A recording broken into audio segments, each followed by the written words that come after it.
Hey guys, how you guys doing? I'm live again with another lesson of all things, and I like this lesson because it's different than the other one. The other one was very classical and having to do with minor keys and harmonic minor scale, and this one's very bluesy, having to do with not harmonic minor or minor keys. So, but I like this lesson too. So I hope you guys join me if you like. If you don't, that's okay too. I've been listening to on YouTube a lot of Led Zeppelin for some reason. I mean, I love Van Halen and I love the Jimi Hendrix Experience. Those are probably my top 3 favorite bands of all time: Led Zeppelin, Van Halen, and the Jimi Hendrix Experience. But there has to be times when I'm into one of those over the others. Otherwise, it's just an all equilibrium thing, and life isn't that simple. But right now, I'm into Led Zeppelin a lot. So there's that. I'm learning from Jimmy Page. In fact, I call him my number 3 favorite guitarist now on my list. It's not bad. Only beat by, as far as rock guitars, only beat by Jimi Hendrix and Eddie Van Halen, who are number 1 and 2 respectively. So I learned some things on my own, but it was helped by Jimi Page. His stuff helped me learn what I'm about to show you. I think it's very unique. I'm kind of stalling because I love what I'm going to teach you, and I'm kind of savoring the moment. That's just how it is. So I'm going to say we're in the key E, but I'm tuned to E flat with this guitar. Sorry about that. I don't always want to have to do lessons with the black guitar. But this is tuned to E flat. It might even be tuned to D to you, but it's still a guitar. I'm going to talk about blues turnarounds. Now, I figured this out. No one taught me. No one's ever, as far as I know, no one ever even knows it. But then again, what do I know? I'm not going to say, I guarantee you, no way, I'm not going to say that. But let's talk about the turnaround that has, usually sometimes, a lot of times it's top 3 strings, but it can be the 4th string, can give it context, and it can be played if you want to. So if you're in the key E blues, you start out with an E7. It sounds simple, doesn't it? It's up here too, an octafier. I'm down here. Okay. And that's D. D on the 4th, G sharp on the 3rd, B and E on the second and 1st strings. Then you go to, that's an F sharp diminished 7th chord, but really it functions as a 5 chord. A 5 dominant 7, in this case would be, the 5 note is B, so B dominant 7th would be B dominant 7th. But since it's the diminished 7th, it's going to be B dominant 7 flat 9, because the diminished 7th has a flat 9 to it. So this is going to be a 5, substitute for 5 or B dominant 7 flat 9. That would mean it would have to have maybe a D sharp in it, since that's the 3rd of B. And sure enough, there's a D sharp right here. So that diminished 7th chord functions as a 5 chord, or in this case, B dominant 7 flat 9. And then it slides up half step to a G diminished 7th chord, which substitutes for the 4 chord. Even though they're going up, it's down in the chords. This would be a substitute for A dominant 7 flat 9. A is the 4 in E. To be such a chord, it would have to maybe have a C sharp in it, and sure enough, it does right here. So that substitutes for a 4 dominant 7 flat 9, and then it goes to this thing. It's another E dominant 7 flat. It's another E dominant 7, so that's a 1 chord again. And that is, and I didn't say, I should say what the chord notes were on the last chord. This G diminished 7th I just played is E on the 4th, E, F, G, A sharp on the 3rd, C sharp on the 2nd, and G on the 1st. Then you slide up here. Again, this is a E dominant 7th chord. That's a 1 chord in the key of E. And that's E on the 4th, B on the 3rd, D on the 2nd, and G sharp on the 1st. So you have that familiar turnaround. Usually don't play the D string, but that gives it context. You usually hear it as or downward.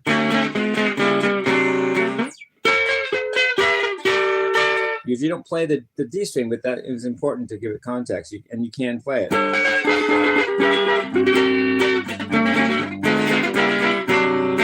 Most common, the turnaround is a 5, 4, 1. That's just a 1. No, wait, let me think. Wait,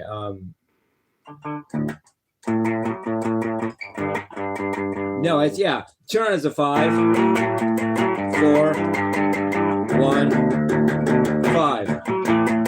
So it's 5, 4, 5, which means it's going downward root wise from the root, but since you're going down a whole step, and since diminished sevenths are symmetrical shapes, when you go down a whole step, that's also like going up a half step, and that's why when you climb a half step up on the diminished sevenths, you're actually going down a whole step on the chord roots, because it repeats every minor third. And if you take, let's say you take the 5 chord B, and its diminished 7 would start on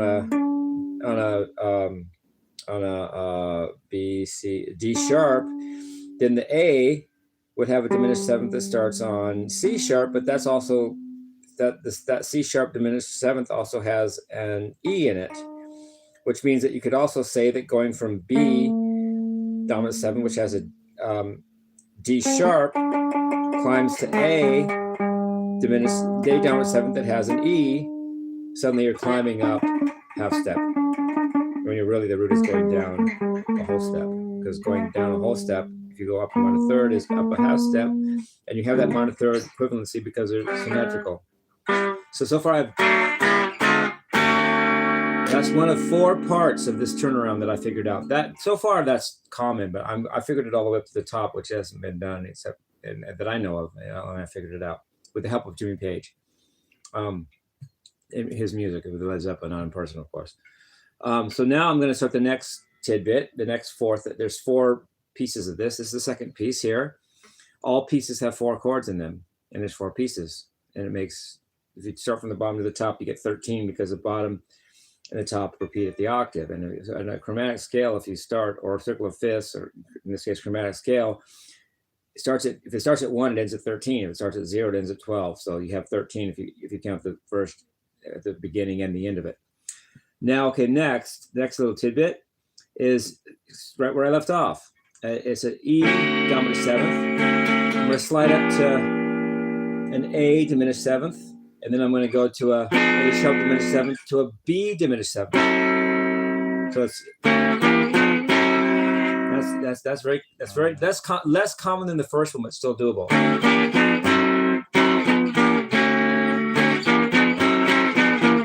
You hear it in mostly as the top 3 strings. Usually you hear it, or you can go. So if you're in E blues, I didn't play it very well.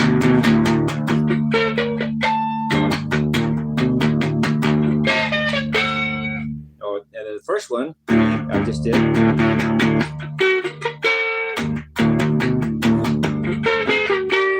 The second one again.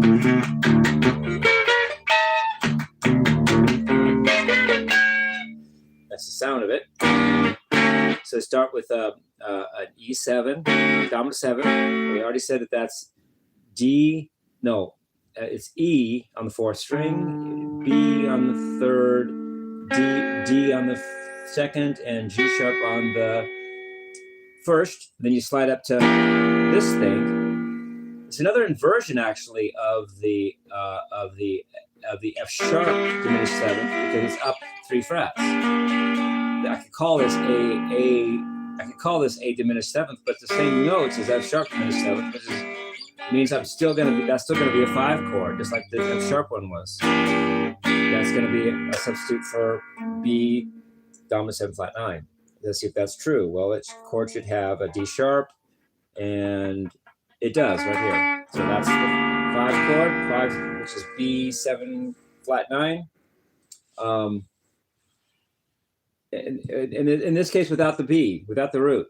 That's what happens. The diminished seventh leaves out the root. Then slide up to A sharp diminished seventh again, which is an A dominant 7 flat 9 without the root. Let's see if that's true. A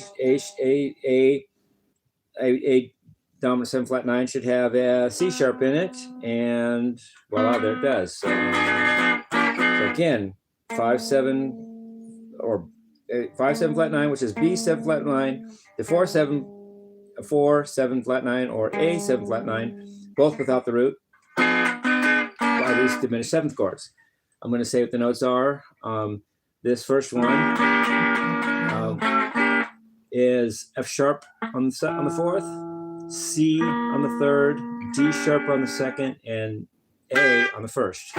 Sliding up to G on the first, C sharp on the third, E on the second, and A sharp on the first. And then we're going to suddenly slide up to this thing. This thing is different than any of the others in the mix. It's the middle one too. It's the very middle chord in all of this muck. It's actually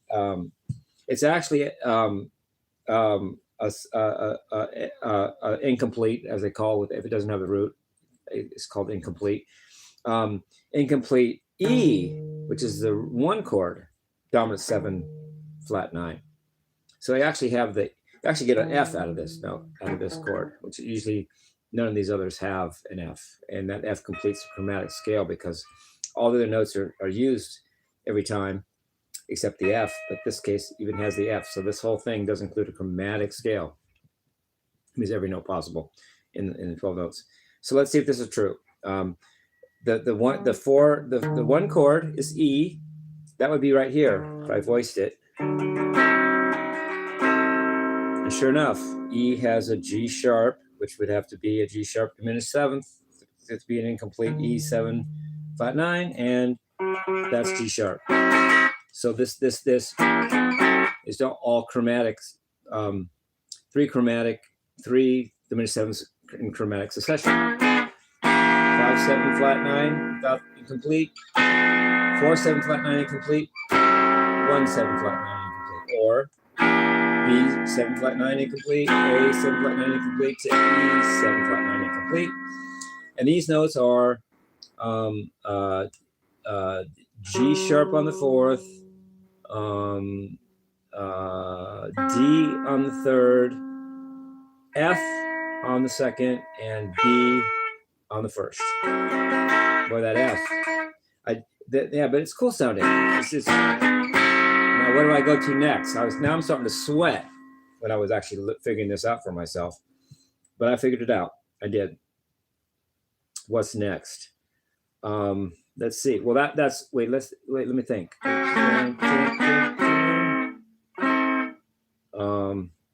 Wait.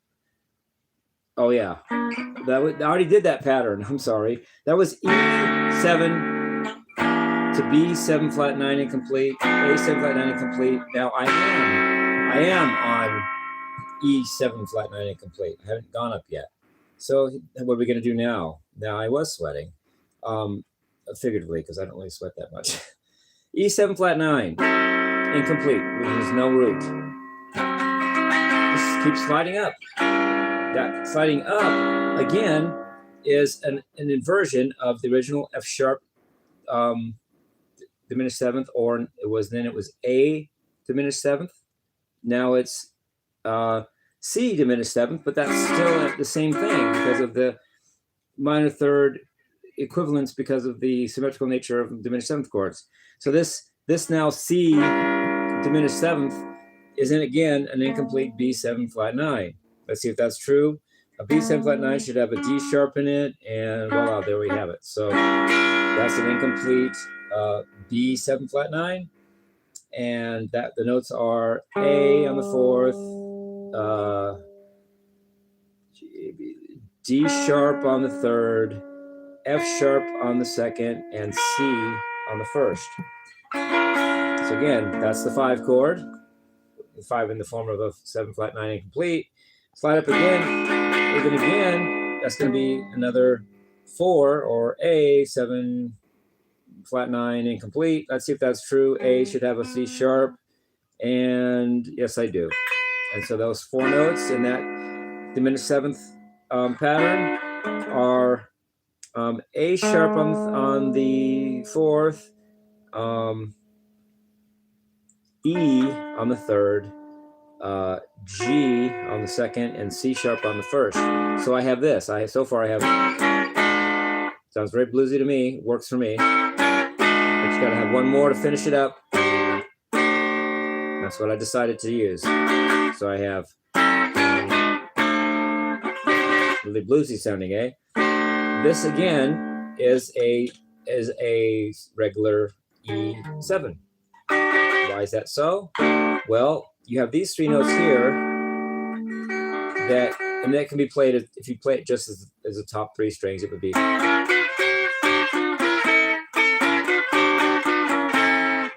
far I have the first part, second part, or whole notes, all 4 notes.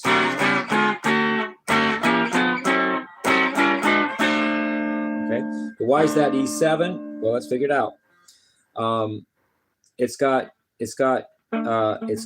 B on the 4th string, E on the 3rd string, and G sharp on the 2nd string. That makes an E major triad, and then it has a D. A D on the 1st string, which D is the 7th in E, so that makes an E dominant 7th chord.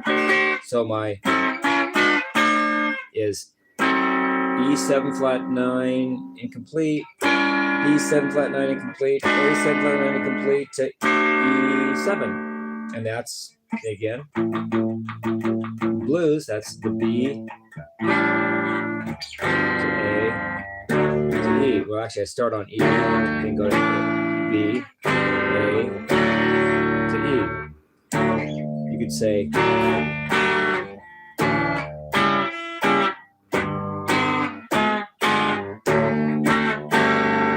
first pattern. Now you could say, so wait, oh, here we go, try it again. Nah, come on, Jim.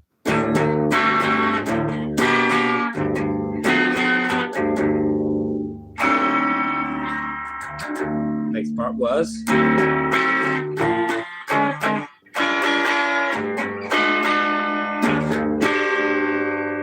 we've done 3 sections of the 4 sections there are. The last one.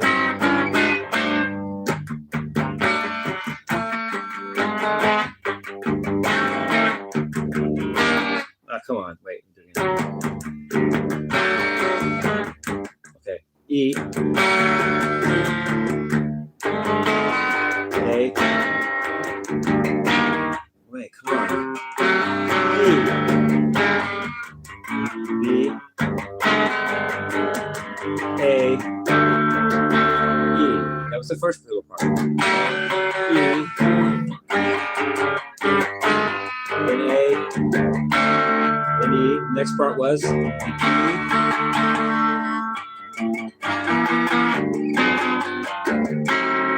Next part, E.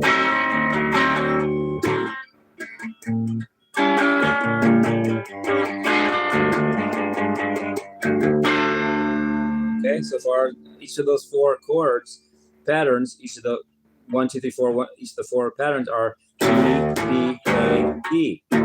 Only there's 1, 2, 3, 4. If you want to go the other way, if you want to go E, A, B, E, just go down the other direction. Either way, so those 3 chords, and that was the first 3 sections of it. Here's the trick. That one was tricky because it hasn't been done by anybody except me, but as far as I know. Now the last one that is the same. I have never heard anyone say this, but here I'm going to try. So now the last four chord section is starting on that same E7. Now what am I going to do? Slide up to here. Again, that's a D sharp diminished 7th, but that's an inversion of the F sharp diminished 7th I started with way down here. therefore it's a B7 flat 9 incomplete. Let's see if that's true. B7 flat 9 should have a flat 7 flat 9 should have a D sharp, and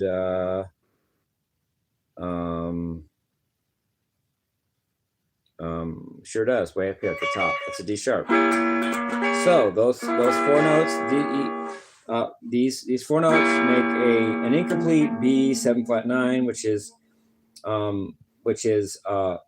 just give you the notes. On it's C on the 4th string, F sharp on the 3rd string, A on the 2nd string, and D sharp on the 1st string. But now I got to go to the next part, sliding up again. I got tricky here. Now what is this? This is a A7 flat 9 incomplete. If an A7, it literally is right here. An A7 would have a C sharp, and sure enough, that's a C sharp right there. And then to go back to the 1 chord, I go way back to this first chord way down here, only up an octave. And that's the original, an octave higher than the original E7 chord. I started with way down here. So that last pattern would be this.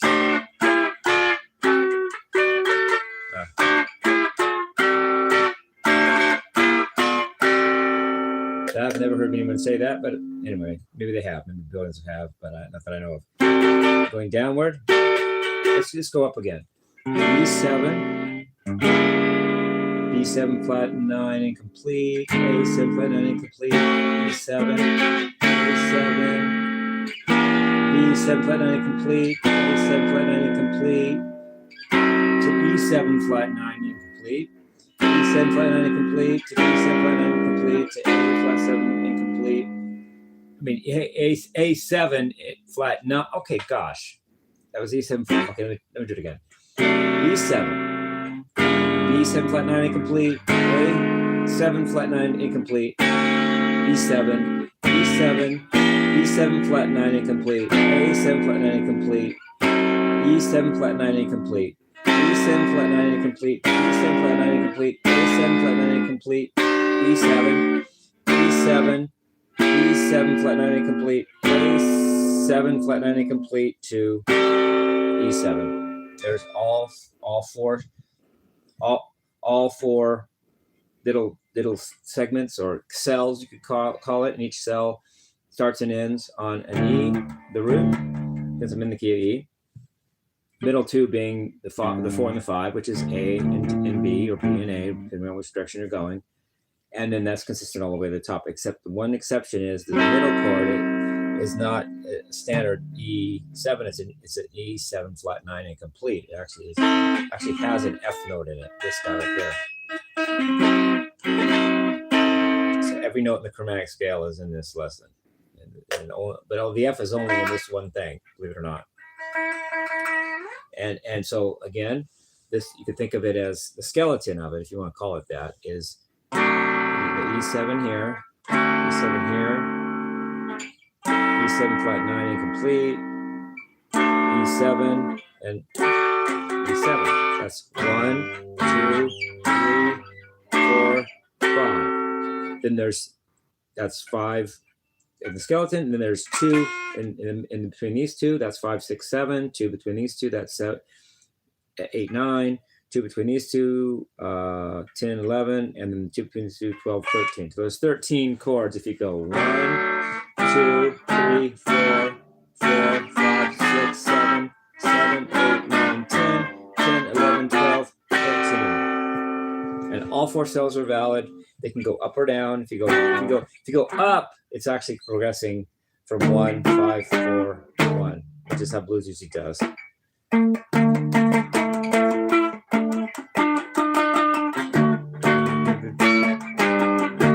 Actually, no, the turnaround is this, but it's still 5 to 4, not 4 to 5.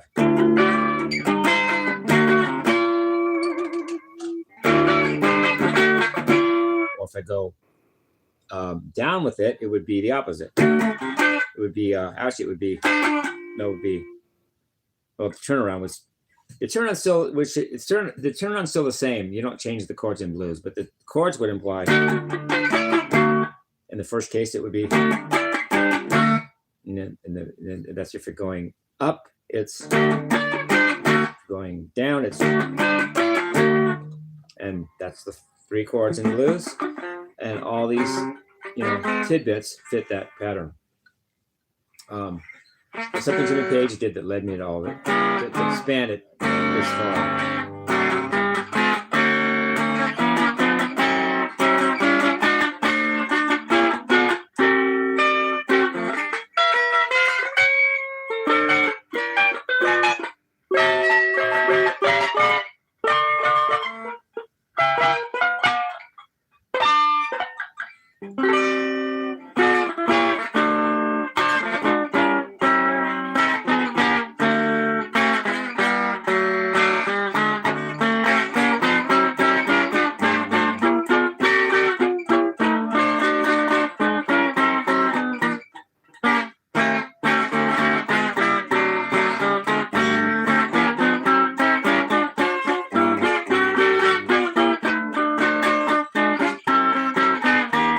Come on. All right.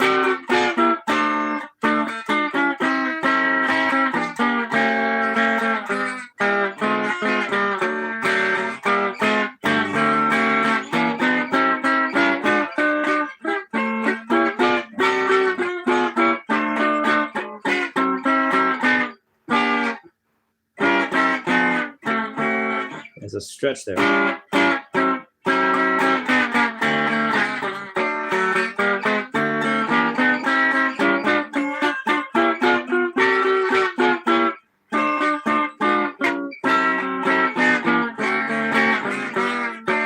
I did it better that time. Yeah,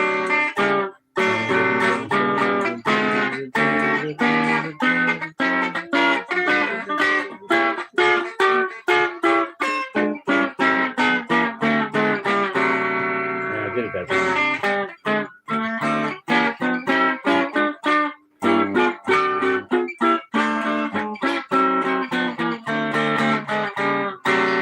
And you have a lot of information in that whole thing. You can do in your leads or your chords.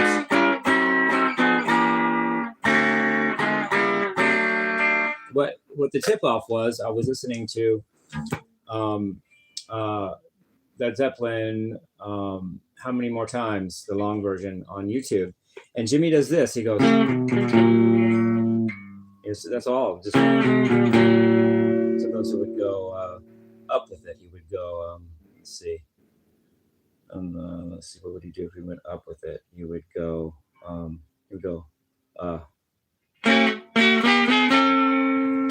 it would go up sometime. Or down. That's all Jimmy did. That got turned me onto it. Or up. I thought, what is he doing? Minor thirds down. You start at this upper major 6 or minor third. It's actually major 6, but inversion of minor third. It goes from B to A sharp to A to G sharp, and that's interesting. I already knew it went. I knew about that, but not as much as when he played it. When he played it, I really knew it. Yeah.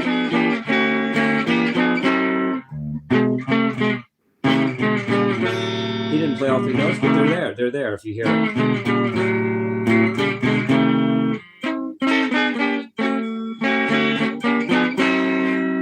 But there's got to be something to that, so I kept going. I know I knew about this.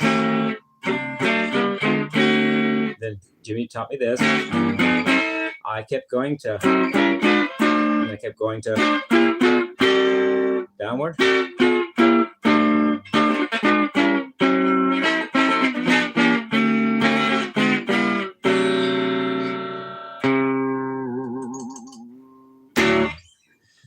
That's really cool. I love that. I mean, you think I'm a shredder and all I do is just notes and fast major and minor scale, but I like this stuff too.